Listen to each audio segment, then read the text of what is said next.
Let's start with America's lawyer, Mike Papantonio, the attorney, host of Ring of Fire Radio, ringofireradio.com, the website, live from their studios in Florida. Hey, Pap. How are you? How are you? Welcome back. Thank you. And thank you for filling in for me on television last week. It was you did a great job, and I so appreciate it. Well, it was my pleasure. You got a great audience. Thank you. Thank you. So I know that you've been keeping track of this whole, money in government thing. What's the latest in your mind on where we're at, where it's going? Right after the midterm elections, I did an interview with Abby Martin on how the corporate media was the big winner of the 2014 midterms. Corporate money had flowed by the billions into corporate media outlets for political ads for corporations, organizations, think tanks, super PACs. It's almost impossible to count the number of groups that purchased ads on behalf of an issue or a candidate. 2016 is going to dwarf all the midterm spending, Tom. All after one full week of being a declared presidential candidate, crazy Ted Cruz has already raised the $4 million that way ahead of where he should be. And that's exactly why he announced his presidential bid so early. He wanted to get his hands on all that campaign cash that would otherwise go to Jeb or somebody more electable.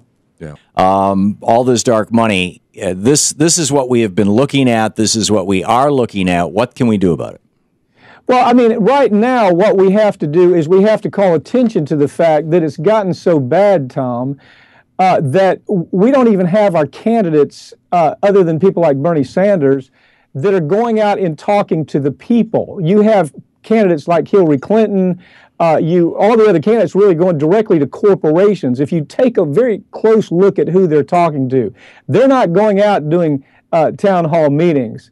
The political landscape is such that all they need to do is talk more to corporations to raise money, talk to CEOs and Wall Street bankers, and you're set. So I think that's the first thing we have to do is, first of all, call attention to what's happening. If you follow it, you've got Bernie out there. Yeah, he's actually talking to people, but they've gotten so comfortable with what's happened with Citizens United that what's ended up happening is it's become a direct pipeline between Democrats and Wall Street, Republicans and Wall Street. The very fact, for example, that you have Democrats some of them are actually responding to Wall Street's pressure that they're trying to put on Elizabeth Warren.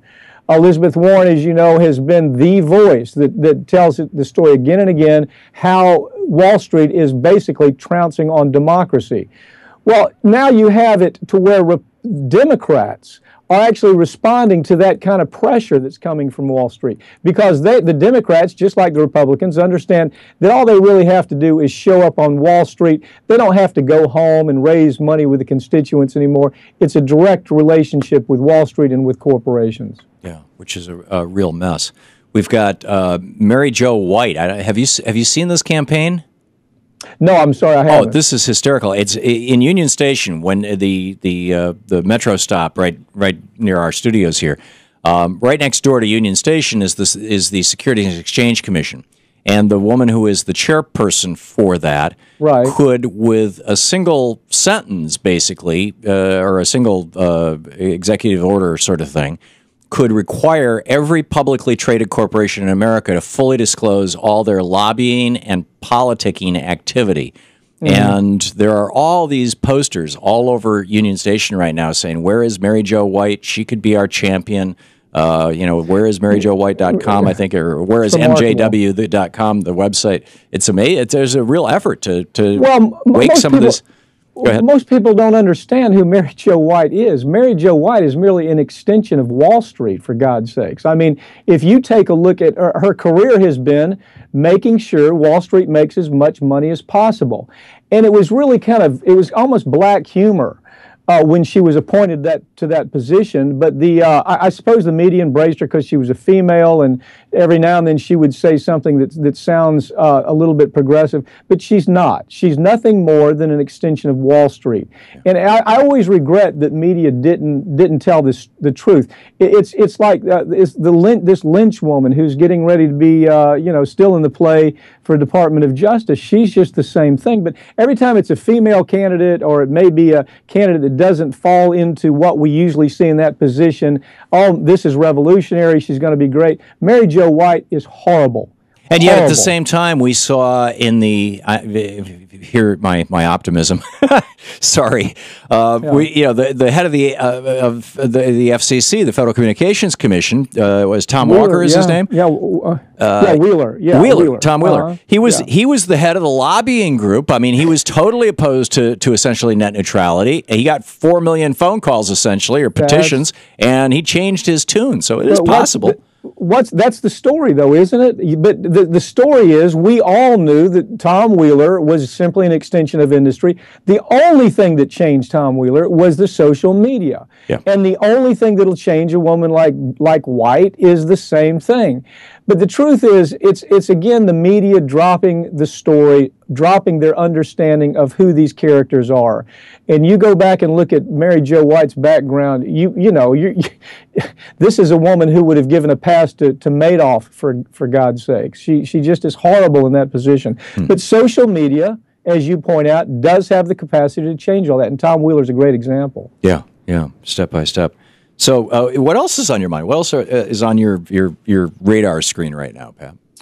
Well, I think right now the things that we're going to be talking about is for example, this week on the show we've got Abby Martin talking about the buildup of the war hawks, how the war hawks are feeling so empowered right now. Oh yeah.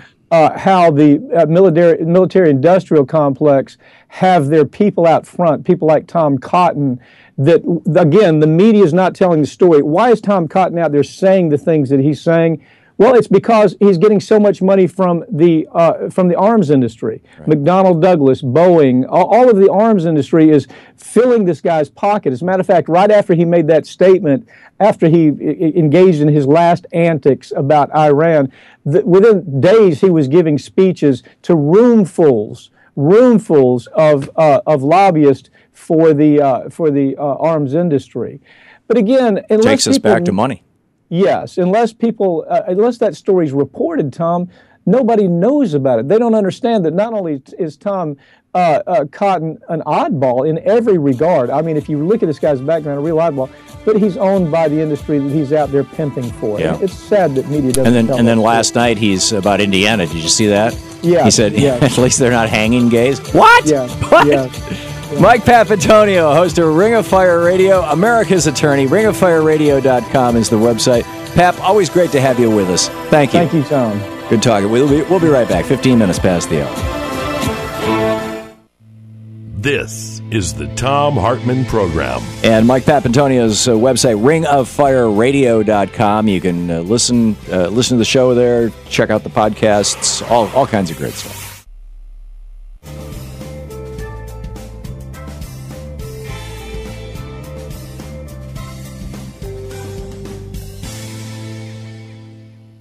And welcome back. Thom Hartmann here with you, and Mike Papantonio still with us. I am. And Ring of Fire is not only a weekend radio show, it's also a weekend television program here on Free Speech TV. And you mentioned Abby's going to be on the show this weekend. You can expand on that and tell us what else is going on. Well, she's going to talk about Tom Cotton and his relationship to the arms industry. Farron Cousins is going to explain how the new Republican budget is going to leave our military completely unprepared to handle the threat of climate change. As a matter of fact, they're demanding that any spending for climate change within the CIA, the Pentagon, Department of Justice, anywhere, that all of that be cut, because the Pentagon is very concerned about the social and political and military ramifications of climate change. Lee Camp, who of course is from RT Network, a show called Redacted Tonight, he's going to join us to talk about the impact that progressive news satire has had on mainstream media and why it's so critical for the American public to understand the news by that kind of venue. Michael Berg, who's an attorney regular on the show, he's going to give us the latest on the lawsuit against the California wineries that are the low-end wineries, by the way, Tom, that are poisoning customers. Is this the arsenic thing? Yes. Full disclosure, I'm working on that case. Mike hired me to be involved with that case, but it is an awful, awful case. Can you tell me something about that? Yeah, here it is. It's not the wine, it's not the upper-end wines, it is the very low bottom-feeding wines that are in California and throughout the United States. The safe level of arsenic in water, for example, is 10 parts per billion. In other words, if you have 1 billion molecules, NIOSH, the World Health Organization, all of them say no more than 10 of those billion particles can be arsenic. Well, the wine that the low-end wineries are creating, just to cut costs, are 10 times that much, 10 times. Is that because they're using bad water to feed the grapes, or because it's part of a pesticide or a process? It is part of the pesticide, it's part of the process, but we all know it can be done properly. Gallo, for example, does it right all the time. We tested 3 independent laboratories did the testing before I even got involved in it, and the laboratories are clear that it can absolutely be done well. As a matter of fact, the people who brought the case initially are wineries that do it right. People who actually want to say, why should we do it right, and we can't sell our wine for the same price that you're doing. But you're not really selling wine. Yeah. Tom, what they're selling is this composite. It's alcohol, and they take this goo that's like a concentrate. The concentrate has such high levels of arsenic, sometimes it's 80% higher than it's supposed to be. 100% higher. And I'm assuming if you walk into a restaurant and you just ask for the house wine, you might be getting this kind of stuff? Yes. Because that's the stuff that they sell in the boxes? That's correct. And in California, as Prop 65 made a requirement that there be a disclosure of what the wine contains. And if it contains arsenic, you got to tell people it contains arsenic. It's one of the few states in the country that had enough sense to pass a law like that. So we brought the case in California. And again, Tom, this is not a fight against the entire wine industry. Most of them do it right. Sure. But it's to clean up the bottom feeders and their menage a trois. I don't know if you know that wine, for example. But look, there's plenty of lists that talk about this. Go to our site. We'll have it there. We'll check it out. RingofFireRadio.com. Mike Papantonio, the show Sunday right here on Free Speech TV. And, of course, it repeats every single day. Pap, thanks so much for being with us. Thank you, Tom. We'll talk to you soon. It is 20 minutes past the hour.